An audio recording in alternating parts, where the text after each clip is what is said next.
দাফনের পর কেটে গেছে সময়, কিন্তু কবরের পাশেই হঠাৎ এক অদ্ভুত রহস্যময় দৃশ্য। মাটির সামান্য অংশ ছিদ্র করে গন্ধ শুকছেন এক ওঝা।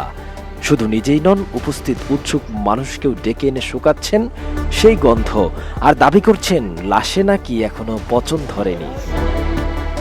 টাঙ্গাইলের সখীপুরের সাপের কামড়ে মারা যাওয়া নারীর দাফন করা কবরের পাশে দাঁড়িয়ে যেন রূপকথার জাল বুনলেন এই ওঝা। মাটির ছিদ্র দিয়ে গন্ধ শুকে উপস্থিত সবার সামনে তিনি শোনালেন এক অবিশ্বাস্য দাবি। লাশটা ওঠানো সম্ভব, লাশ অন্তরে নষ্ট হয় নাই, হবেও না। 3 মাস না আসতে লাশ কোনো নষ্ট হবে না। বিজ্ঞানের যুগে দাফন করা লাশ নিয়ে এমন অলৌকিক দাবিতে স্পষ্ট বিভ্রান্তি তৈরি হয়ে উপস্থিত স্বজন ও স্থানীয়দের মাঝে। কিন্তু এখানেই থামেননি সেই ওঝা।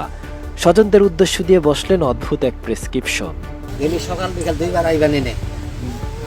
আর খবর দেখে অনেকে ডরা, একটা সাহসদারি মানুষ একজন কিন্তু এলেন, এটার হুঙ্গল দিবেন, এটা কোনো বয় গন্ধ হয়নি। লাশটা যখনই ফাটবো বা ফুলবো তখন একটা গন্ধ বেরো।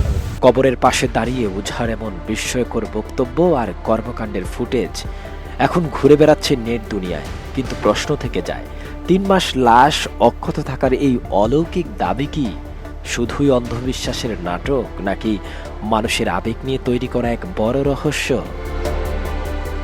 শাওন আহমেদ সাদ, ভিশন 24।